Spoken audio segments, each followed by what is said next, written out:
Hey, I'm Ben Silverio. And I'm Erin, Cline. And I'm Ansel Birch, your host in post. And it's time to party. We are not doctors and we don't give medical advice. Please drink responsibly. Pew, pew, pew, pew. Pew, pew, pew, pew, pew. Air guitars and pew, pews.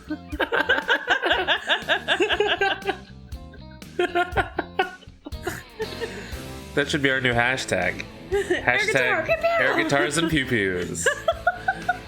That's what we do. The time to party That's our brand. thing.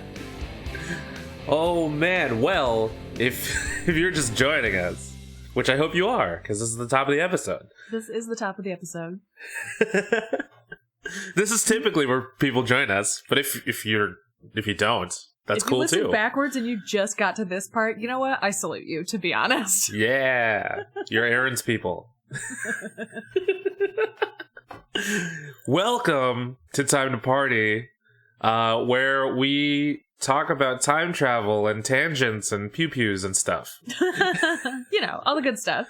All the best stuff. So you may be wondering, hey, is the quality of this episode going to remain at this exact state that it's in during this intro? No, it's not. Sorry, everyone. That's why we're recording this up top, to tell you that we recorded these out of order, and you can tell because some of the audio quality is a bit lower. So we wanted to give you an advance warning that that's something that's coming. Then in about 2 seconds, our audio quality is going to drop significantly. So we are very sorry about that. But it's still going to be fun. It's a great episode. It's a really good episode, but we felt like you as an audience deserved a fair warning that there is definitely going to be a decline. So that will be coming in 3, 2, 1. Pew pew. Welcome to Time to Party. This week we're going to be talking about Bill and Ted's Bogus Journey. It's the second one. In case people don't remember, I don't know why you wouldn't know that Bogus Journey is clearly the second one. Yeah, right. You should absolutely know that.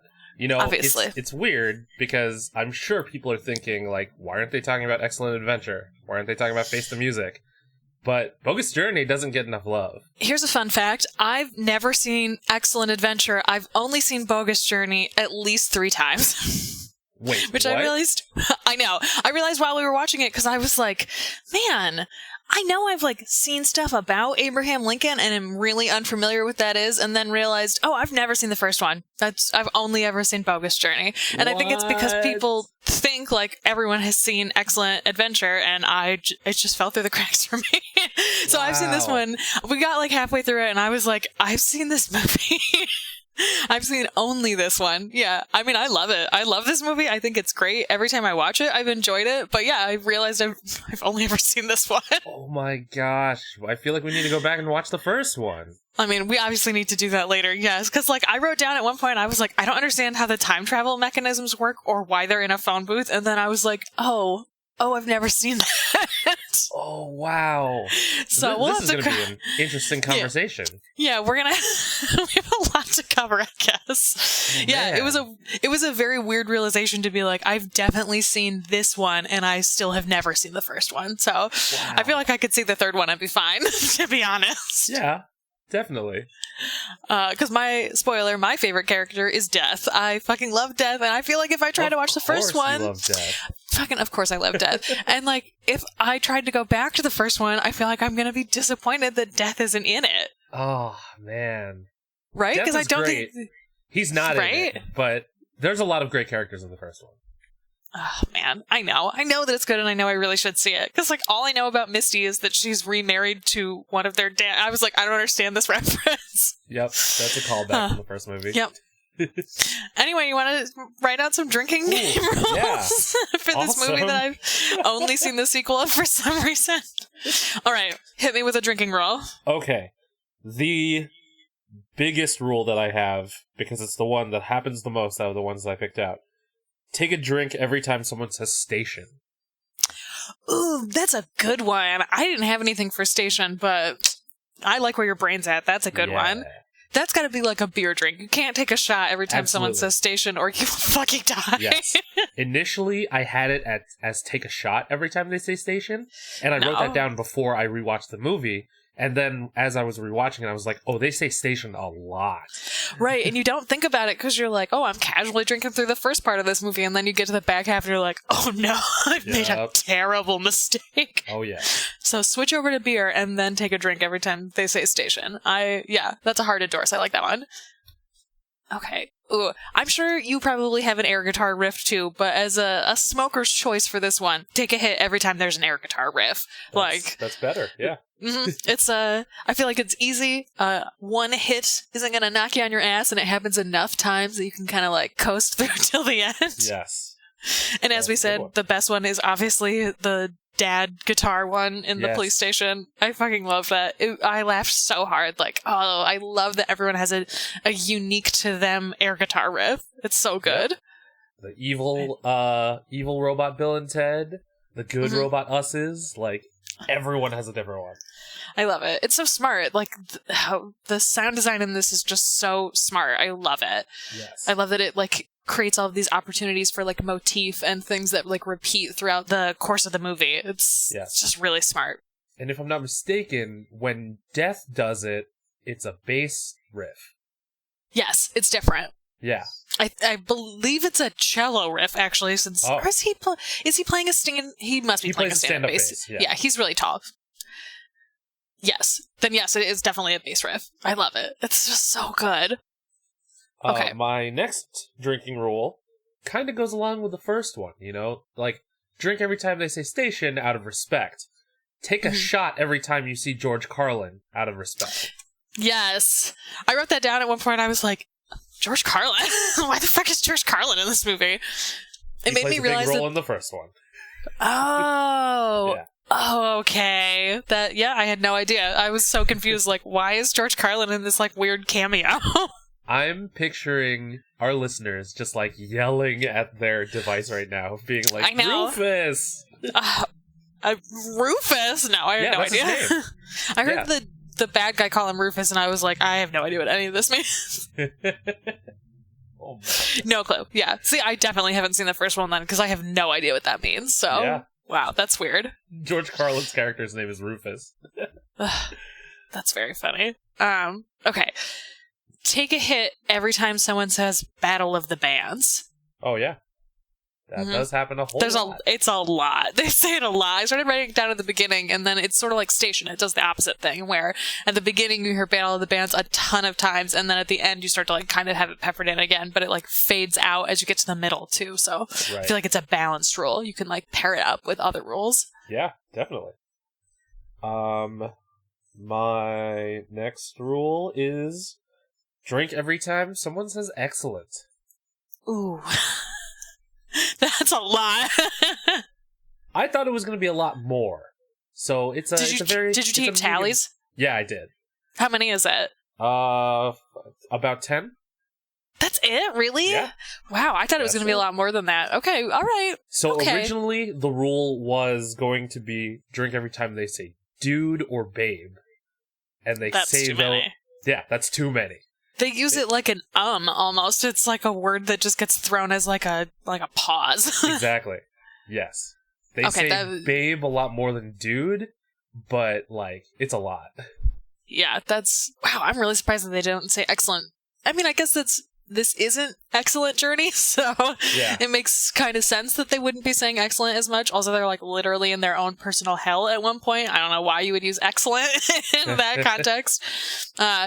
In terms of people saying something too, I also have take a hit every time someone says shut up, which is way more than I was expecting. I wrote it down at the beginning. It was like, oh, this is a thing they've said every once in a while. And then just like all the way throughout the movie, they tell everybody to shut up. And I love it. Yes. I think it's cute that they're like, just shut up, Bill and Ted. You guys are such idiots. They're like, okay, we will. The last one that I have is drink every time Bill and Ted use their full names. So essentially, every time they say, I'm Bill S. Preston Esquire, and I'm Ted Theodore Logan, and we're Wild Stallions. Right. Yeah,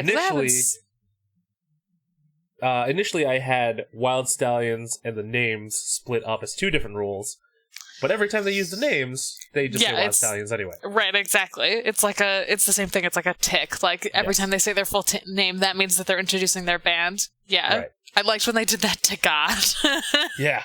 Like, God does not need to know that you're Wild Stallions. The name is enough. I'm assuming, too, Esquire gets explained in the first movie. He's only because that's a suffix that means you're a lawyer and you've passed the bar. So I don't really understand. I'm assuming it's because he's a junior and his dad is an Esquire, but like that doesn't actually seem like it's clear. No, they never really addressed that. That's a good point. Oh, because I noticed it right away and was like, what? It's because my parents work in law, so I'm like familiar with it as like a title that goes. It would be like calling someone like. Dr. Britt Baker uses her her letters at the end of her name. Yes. DMT, something like that. DMD, yeah. DMD, yeah. It would be like someone saying my name is Bill Prescott DMD as like a teenager. It's a very particular thing that it clearly has a purpose, but I like don't know what it is. But I agree. Pointed it out. I think it was actually Britt herself who pointed it out. You don't need to say Dr. Britt Baker DMD because the doctor, the doctor's enough. Like, it's basically saying that Dr. Britt Baker doctor again. Like, it's redundant. Right. It's like people think of it as like a suffix. Like you need to make sure people know that it's just a dentist, but it's like, okay, but you also still earned like a medical degree. So I think doctor is fine. I feel that way too about people who have doctors because of academia. Like, yeah, you still earned that doctor. It's okay if people just call you doctor. Like, that's fine with me. Okay, I have a couple of more rules. Take a hit every time Bill and Ted try to kill a cat. Evil Bill and Ted. Evil Bill and Ted. Yes, sorry. Yes. Gotta be clear. Not normal Bill and Ted or gotta good put that us's. Distinction out there. Yes, take a hit every time evil Bill and Ted try to kill a cat. Take a drink every time. I have a couple of drinking rules. I wrote these down. Take a drink every time they play a game inside the movie. Just enough, and I feel like it's a fine drinking rule, but it won't get you super fucked up. Sure. And then take a shot every time someone climbs a mountain. Yeah. Oh, I have a fun fact about the mountain. Oh, yay! Yeah. So, you know when they showed that clip of Star Trek? Yes. Yeah, it's foreshadowing for that mountain, because it's the same mountain. Yeah. That's why I said take a shot every time they climb the mountain, because it happens multiple times, both in Star Trek and in the actual movie. Yeah. I was so excited about it. I never knew why that Star Trek clip was in the movie. Oh, really? And I was just, like, really paying attention this time, and I was just like, that's the same mountain. Mm-hmm. I love it. I thought it was so funny. As some listeners may know, I co-host a podcast called X-Treks, where I'm watching the Star Trek, the original series, for the first time, and I was super excited because it got to that and I immediately knew what it was, obviously, not just like, oh, well, this is Kirk doing whatever. It was like, this is specifically TOS. I can recognize it by the way that it looks, but I haven't gotten to that episode yet, so I don't actually know what that is or like what the context of it is. Yeah. Hold on to your butt. It's so good. Oh my God. I know. I could just tell. and that particular mountain gets used repeatedly throughout the series. Mm-hmm. It's like it's a touchstone in Trek canon. So it's not just TOS, but it also shows up in TNG. It shows up I think every series has shot an episode on that spot. That makes sense. It's because it's so like pivotal to TOS. It's like visually striking too, so it makes sense that it's a place that they could return to. Yeah, so I was particularly excited about that. And that's it. Those are all the rules that I came up with. I feel like that's actually no. I have another one that I wrote down. Okay. Take a hit every time Ted uses a $2 word. Okay. He does it a lot, and it was something that I was like, oh, maybe this could be like a drinking rule if it's something he only does occasionally, but like he actually uses quite a lot of like, this word is too big for what I would anticipate your vocabulary to be words, and so I feel like it's something that you can pay attention to and take a hit every time he does that. Yeah. Something I wrote in my notes was that Ted seems to be the more, I don't want to say intelligent, because I feel like they're on the same level of intelligence, but maybe he's the more aware one of the pair. You know, like when the evil Bill and Ted show up, Ted's like, I have a bad feeling about this, and then Bill just keeps going. You know, and I feel like that's a reoccurring thing in Bill and Ted, where you know Ted is the one who's always like, "Are you sure about this, bro?" And then Bill's just like, "Yeah, let's go. We did this before." Right? He's more inquisitive, which I feel like fits into that theme of like, okay, it makes sense why your vocabulary would be a little bigger. You're a person who obviously likes to know shit. Yeah. Ted seems like a guy who would have a fucking field day with Wikipedia and like 8 open hours. Like that seems to fit into the kind of person that he is. Like you said, it's not necessarily intelligent, but there's like an inquisitive nature or like a curiosity at least that makes him ask questions that Bill is just like, whatever, bro, everything's fine. Yeah. And I mean, like, I know we're talking about Bogus Journey so that we don't spoil Face the Music, which just came out recently, and we wanted everyone to have a chance to see it before we talked about it. Right. But in the trailer, you can see that Ted's playing a theremin. So, like... Oh my god. So, I love that so much. Right? Like, he's open to trying all of these new things, you know? Like, not to say that Bill isn't, but it's just seeing Ted do it is, like, unexpected. It feels like Ted and Keanu Reeves have like merged a little. like when you get associated with a character for a really long time, people just start to think of you as this way. It feels like he was this character, and that's why he's in this movie, and like why people connected with him. And like as old Keanu, old Ted has like evolved in very similar like parallel paths, which I like a lot. Oh, Keanu. Please remain good forever. I know, right? I'd be devastated to learn something bad about him. I know. That would suck so much. Oh my god. He's so careful. Topic for discussion. Do you think Keanu will be the next generation's Tom Hanks? Go. Yes. Oh, 100%. I think that he might already be kind of in that like Tom Hanks zone, because he's now in his like 50s, right? Something like that. Yeah. So I think that he kind of exists in that like. The thing about Tom Hanks is that Tom Hanks is America's stepdad, and he's like the jolly guy that everybody loves, and like, oh, I'll let you get away with it this time, but you're gonna learn this lesson, and you're like, you're right, I am gonna learn my lesson, Tom Hanks. Whereas with Keanu, like Keanu fits this like next generation of like, yeah, you know, we're all kind of pissed, and we would like really love to watch someone just like beat the crap out of people, but like righteously and for justice. And like Keanu Reeves seems to fit that well. Like he chooses roles that let people see him in this way, but he's also fun in the same way that Tom Hanks is. And so I feel like that's what pushes that like connection to him as people who are like, oh, I'm interested in you as a person in addition to these roles that you pick.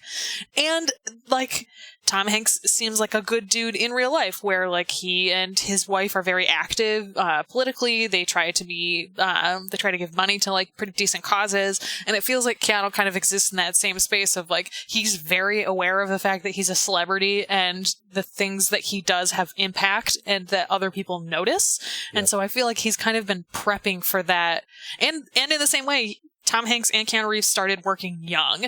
And so I feel like they've both experienced that same kind of like Hollywood will chew you up and spit you out immediately. And like you have to make your own life worth it outside of what you're doing. And I feel like that's what connects people to Keanu. Like he seems like a real dude. And I would not have put those two together in my mind, but I think that he absolutely is going to start to feel that same like avuncular, almost relative people look forward to seeing feeling in a celebrity that Tom Hanks is starting to age into like America's grandpa instead.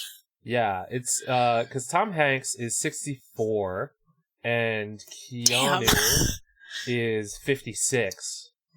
He's 56? Yeah. Wow. So I could totally see Keanu stepping into the generation, you know, like that figure of this generation. Totally. I can absolutely see that just too. Just out of curiosity, I wanted to look this up. Bill Murray is 70. So I almost think of Bill Murray as like, it's Bill Murray, Tom Hanks, Keanu Reeves. in that same kind of role where like, oh, you look forward to seeing this dude. They're using their status in different ways than celebrities typically do. It's just Bill Murray pops up at weddings occasionally. Right. Bill Murray feels more like, oh, that was my mom's youngest brother, and he doesn't come around very often, but when he does show up, he brings everyone like inappropriately expensive gifts and like plays DJ, and then also will just like walk out the front door with no shoes and doesn't ever come back. Like, that's the feeling I get from Bill Murray. I don't feel safe because of Bill Murray, but like Tom Hanks makes you feel safe, and I think Keanu now as an older man really feels that like he fills that role of like he makes the people around him feel very safe. Definitely. Yeah, I think that's why that picture floating around the internet of Keanu with like the floating hand, he doesn't want anyone to feel uncomfortable, He's so intentional about it. It's really nice to see that it's like, here's a man who understands what his role is and what the role of people around him have been like, and he's like on top of it. It's really nice to see. I feel like it's what's gotten him to where he is today, that he's so aware of what he's doing and the choices that he's making. Yes, definitely. And like as a side note, like he was definitely one of the first people that I saw in Hollywood that had a like Pacific Islander background, like seeing him and Lou Diamond Phillips, and then eventually Dante Bosco in Hook, like those were like the first like faces that I saw on screen that looked kind of like mine. So it's cool that Keanu's been out there representing in such a big way his entire career. Yeah, I definitely agree with that. I think that also contributes to why people are so like drawn into him. That wraps up our drinking and smoking game. Yeah. So now that you have our rules, we encourage you to drink and smoke along. Yeah, please watch along so that when we are talking about our review of it, how we think the movie held up, more things that we liked about it, since we already talked about a lot of things we liked, we'll be doing that next week. And that way you can listen along without feeling like you're going to get spoilers if, unlike me, you've only seen the first one and have never seen the second one. You can get on the same page with everybody. I watched it on Prime. That's where I rented it. It was free to do that with a Prime account, so that's where I picked it up. Is that where you watched it too, Ben? I own 3 versions of it. So. Okay, well, if you don't own it, you can watch it on Prime like I did. Yes, go watch Bill and Ted's Bogus Journey, and we'll see you next time. Well, we hope that wasn't too bad for you. Oh, and also you may have noticed that here we are, sounding great again. That's how you know it's the end of the episode. Welcome back. Right? Sorry. Yeah, it was a great episode. Just again, we wanted to acknowledge that the quality does dip significantly between the beginning and the end. So sorry about that. But it's like you time traveled with us. That's exactly right. You're joining us back in the future. This is the kind of time travel podcast experience that we give you. You're welcome. You are welcome. If you're listening to this on release day, this was the intro was recorded 3 days ago, and and the rest of it was recorded months ago. We hope you're enjoying this look into this podcast. It's been a delight.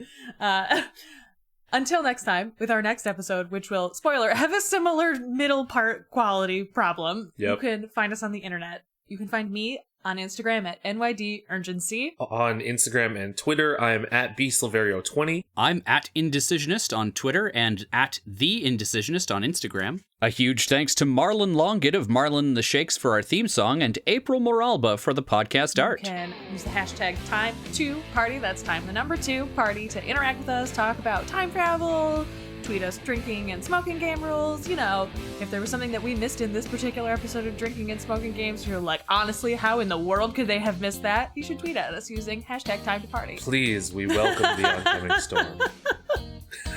We're gonna get a message that's like, listen, I don't know if you knew that this one thing happens like 87 times in this movie, but no, we didn't know, okay? So use the hashtag and tell us. Past us, right? We're so clueless. How could we? Oh. And yes, party people, until next time, be excellent to each other. And party on, dudes! I tried to do a slide. I was like, I don't know how to make that noise with my mouth. Pew pew!